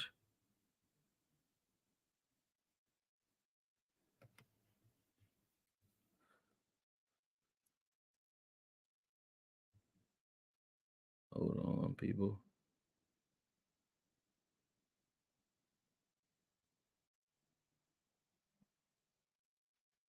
All right. Boom. Got a call in about an hour. I got to create an invite for. So we're not going to get through every linebacker too, because I have a very important phone call to make. But we're going to get most of it done, and then I'll jump back on later and finish it. We're going to do our first five, though. The young guys first. Young gun. So Willie Gay, we got Aziz. We did Patrick Queen before. We got Frankie Lavu. I got to do Devin White next, and then we'll get that done. We'll get the old heads done a little later. These are all like just deep passes. I want to see the short stuff. So this is a tranquil rep. They're not running that tranquil or gay, really. Let's see what happens on this rep with Pennell. Why does Pennell get to make this tackle? So you see Tranquil right there behind him, number 23. Boom. Tranquil overruns this. Pennell just gets rid of his guy, blows this up. Jesus Christ.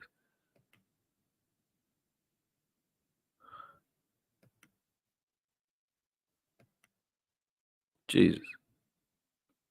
That was just a good rep from Pennell all by himself.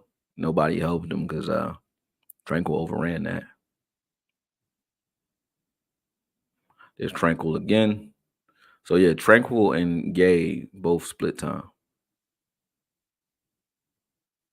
I like to see that though. From Tranquil. Watch this rep once again. Tranquil's going to meet Kuzcheck or Juszczyk in the gap. Watch this. Juszczyk finds him. Boom. Right here. Boom. He just stands him up. Like, come on, man. Get out of here, young boy. Throws him off of him. Good rep. Didn't make the tackle, but good rep. Because 33 and 14 would have got blown off the ball. Pause. But they would have got blown up.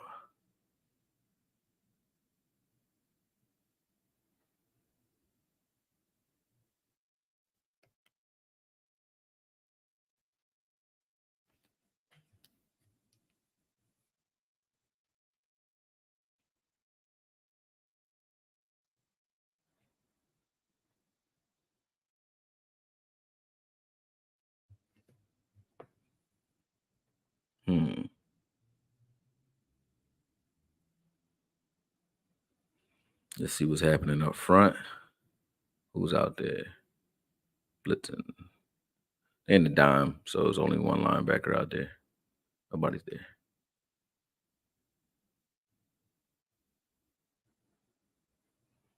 Only one linebacker again. Oh no, Gay's out here. Let's see what Gay's doing. Just covering.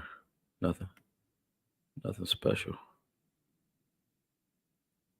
Nothing special.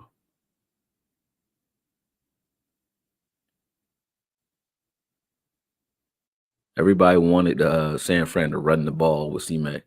Can't run the ball when these guys are playing to run like this. Look at that. Very good rep, Gay. Yes, I like it. He's strong. Not fast, but he's sturdy. Watch this. Look, he's going to meet the lineman right there. Now let's watch how many steps back he takes. None. None. He's dealing with a guard and the back. Let's watch how many steps back he takes. None. He met the guard, stonewalled him, and then met the back and made the tackle. That's A+ effort, A+ play right there. Boom. This is how it's done.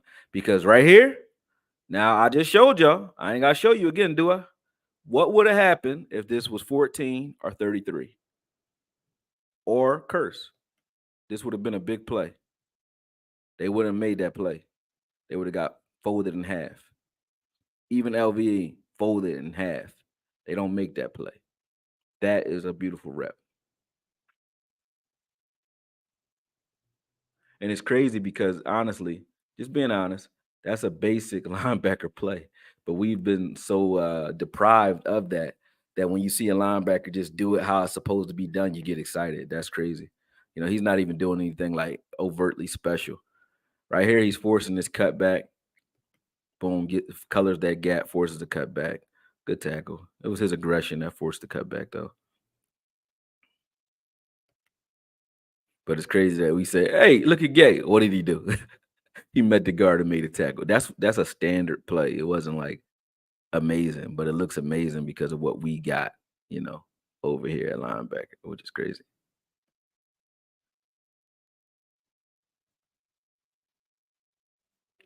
He's not out there. Oh, Bolton. Damn. Bolton be balling.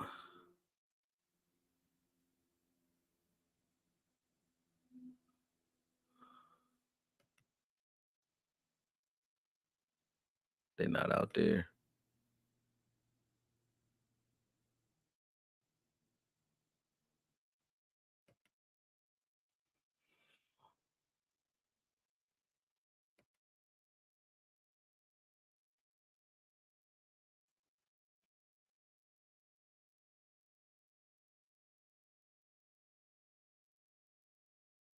Okay, 3rd and 15. I don't think Gay gonna be on the field. Oh yeah, he out there.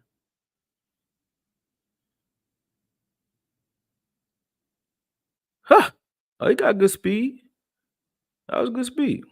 I mean, even though that's Brock Purdy, it ain't like he chasing a running quarterback. Still good speed though.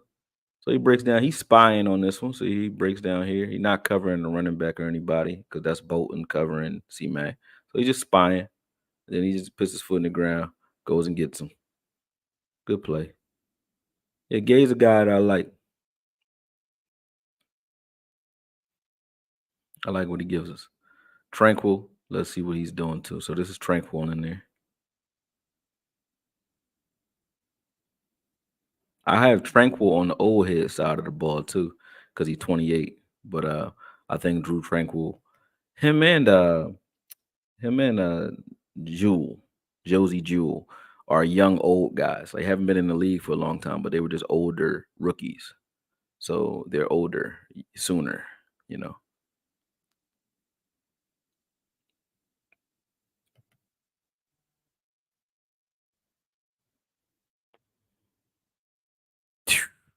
Look at this.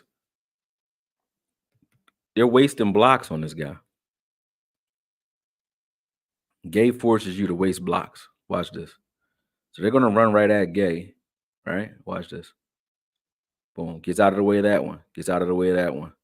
So 2 blocks wasted, and you know it opens it up. Well, I mean, not like anybody underneath those blocks was already past him anyway. But even if that front line, if Pennell doesn't make this play, like Pennell just kills Trent Williams on this play, which is beautiful. But look at what's happening behind him if he doesn't. So he gets off of that, and here comes use check. He gets off of that. Gay gets off of that one too. Boom.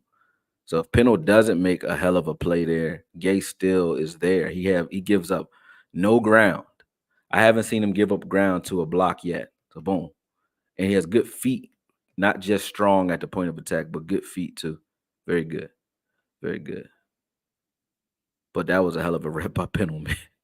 You don't see that happen to Trent Williams every day. Damn. Big Trent got killed. He don't get killed. This is probably my last rep on this. Then we can move on because I got stuff to do. Watch this. Boom. Killed him. Look at Trent. So get out of here, young boy. All right, young boy. Get me the fuck out of here. Killed him. That's crazy. Let's watch it again. I just like watching Trent get destroyed because he hates us. We hate him. Boom. Look at that. Get him out of here. Beautiful rep. All right, let's see. Let's see one more. What else we got going?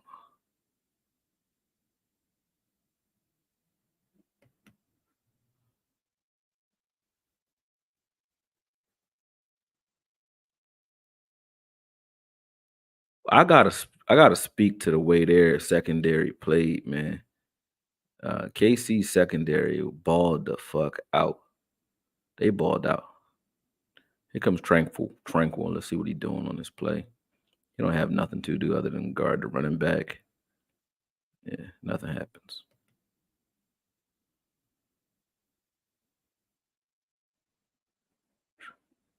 Trying to give Tranquil some reps before we get off of it. Here goes Tranquil again. Tranquil at the point of attack. Gets kind of pushed out of there.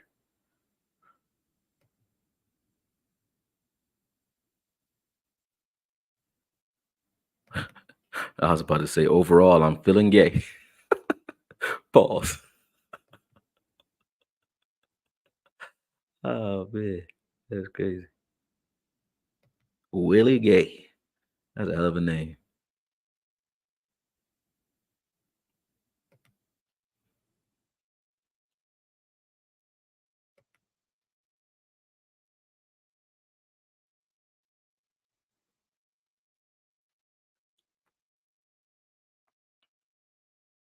Tranquil in space. Tranquil got taken out of there. I'm not hating on Tranquil, just seeing some reps that damn man. Peno is a problem. He ain't making us a you. Tranquil don't get no tick. Ain't nobody getting no tick because look, right here, boom. He killing all his work. Tranquil got blocked out of there again though. Yeah, he getting blocked a little bit. But he don't gotta do nothing. These dudes is killing out front. Look at this.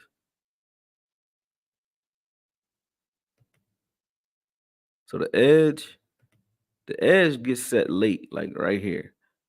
But it doesn't matter because Peno wins so fast that you don't even got time to get over there. But Bolden was coming anyway. Bolton. Beautiful. Shit, go get Mike Peno too. Ain't he free? Well, he need to go get his ass. I don't think they're gonna let him go after watching the Super Bowl though. You don't let that leave. That's amazing. Cause you don't get that every day. You don't get a guy that can fold Trent Williams in half like that. Good edge set by Tranquil there. Again, like I was saying before, you want to see your defensive tackles make plays.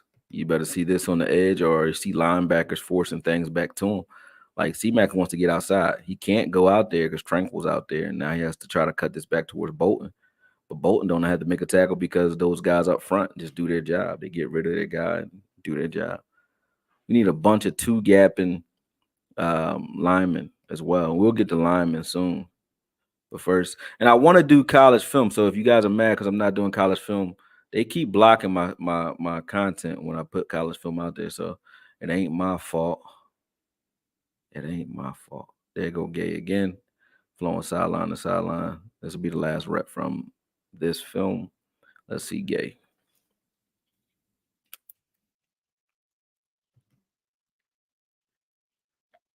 He reads through all that junk, sees the reverse, chases it. Bolton cuts this back in. Gay blows it up. Boom. Good rep, fellas. Good film, people. Uh-huh.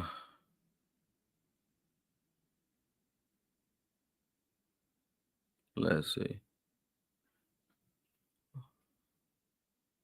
You said LV doesn't come downhill, he waits. That's facts. Okoye,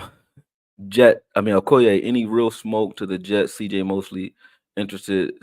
They say trade for Cooks, but he's a free agent, I believe.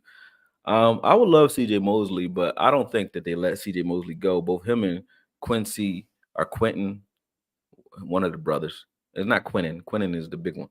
So him and Quincy Williams, they are a great tandem over there. When you look at a guy like Quincy, this is what you're looking for in a linebacker, and I have some film on him. I got some film on both those guys.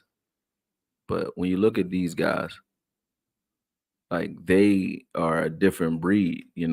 So hope both Mosley and Quincy. See, look at Quincy. Look at how fast he gets to. These guys just blow shit up. Him and Mosley work great together.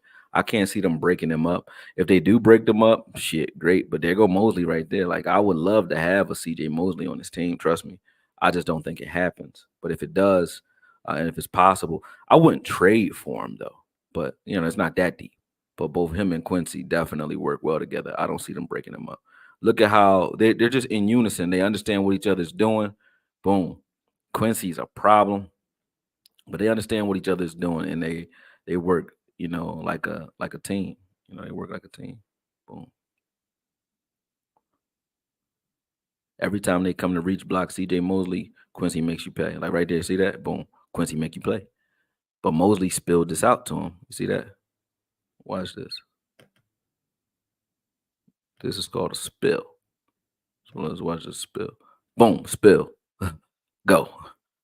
So once he spilled that, he's like, all right, I got it. They switching. See, they working. They're like two lions hunting, man. Look at that. Look at that. Well, you don't see none of this. Like, I don't care what y'all talking about. Stop trying to teach me about linebacker play. People who argue with me about Clark are crazy. Show me a rep. I watched all their reps and I watched everybody else's. I'm not like elite. I'm just saying I watch it and I don't see it. If I could find it, I would watch it. Cause I would say, let's get him to do more of this.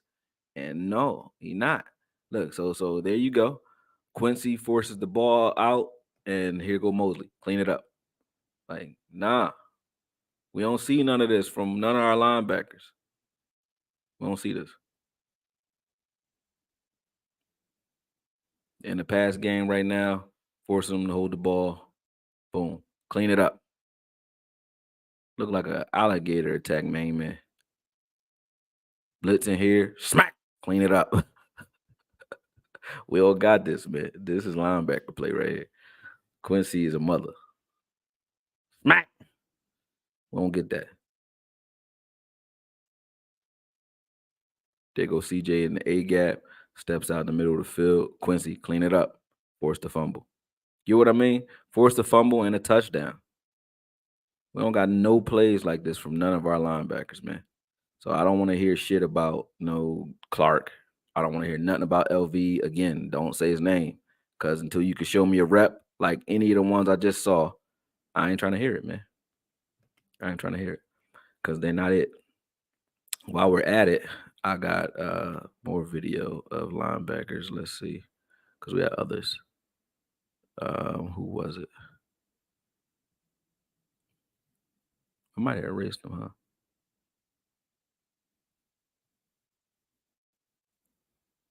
No, I know I had Bobby. I got Bobby somewhere, don't I? Yeah, there you go.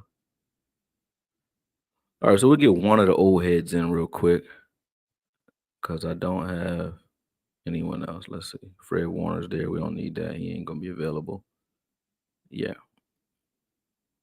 Okay. Yeah. So we got Bobby.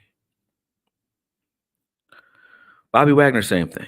We got Brooks too. So Brooks will be available, number 56 here. They both now he's learned under Bobby. I would take either one of these guys. You might get Brooks pretty cheap. I don't see both him and Bobby not being back with Seattle though. One of these guys are going to get re-signed. I don't think it's going to be Bobby though because Pete Carroll's gone.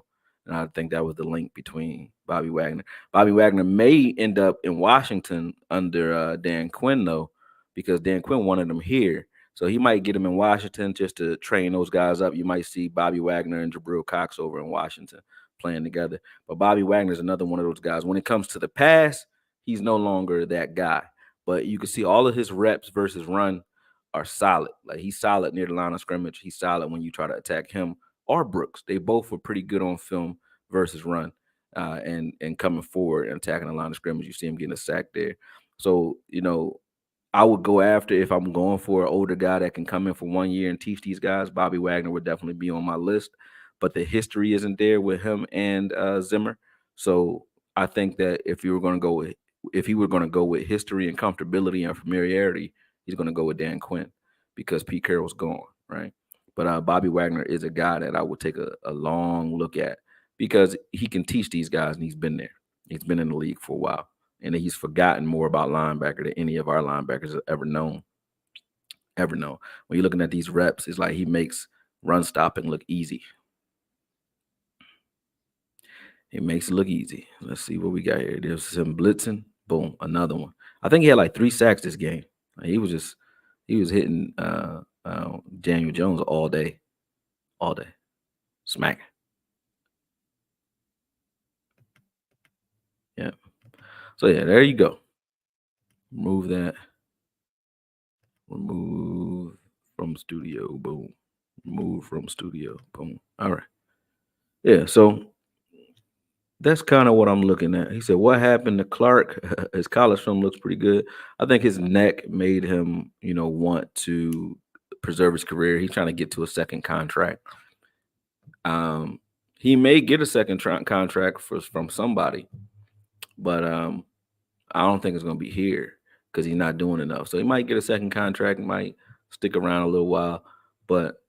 When he watches what happened to LV, I think he understands like they got the same injury. So his time is not long if he plays aggressively.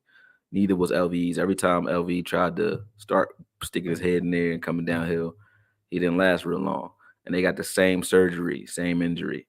I don't think it's a good idea to build around a linebacker who thinks about preserving his body more than making contact. Not that I want him hurt, but I'm just saying it would be like a boxer that can't take a punch. Once you're punchy and you can't take a punch and you're worried about that last punch that's like going to end your career, you're no longer viable as a boxer. You're damn sure no longer viable as a linebacker because these are many car accidents happening all game over and over and over again. So yeah, that's not it. We will get back to the film probably a little later. I have a call to make in about 40 minutes. I need to prepare for.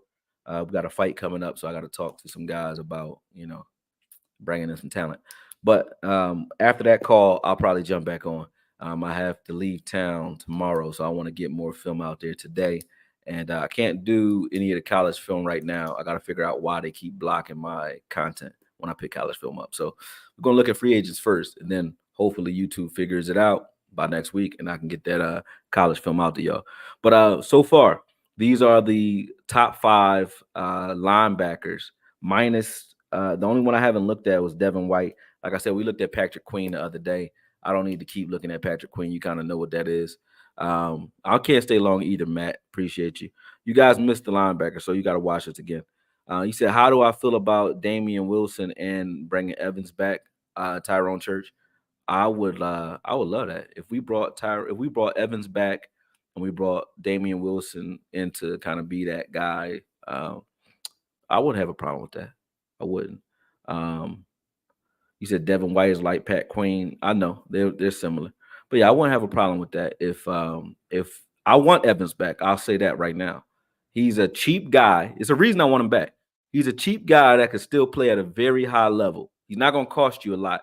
And if you go in there and apologize for cutting him, I think he comes here and he balls out for cheap. He had 160 tackles a year before last, 160 and 10 tackles for a loss. That's not easy to do. So I would love to bring Evans back because of the price. He's a veteran. He's still young. He's only 28. He's a veteran. He's cheap and he's healthy and he can ball. Go get him, and you could probably get him on a 2-3 year deal and he'll do it. So yeah, man, got you. But yeah, that's my time. I'll get back with you guys a little later after this call, and I'll talk to y'all soon. I appreciate y'all jumping on the stream. Got to make some phone calls though. Talk to y'all soon. Peace.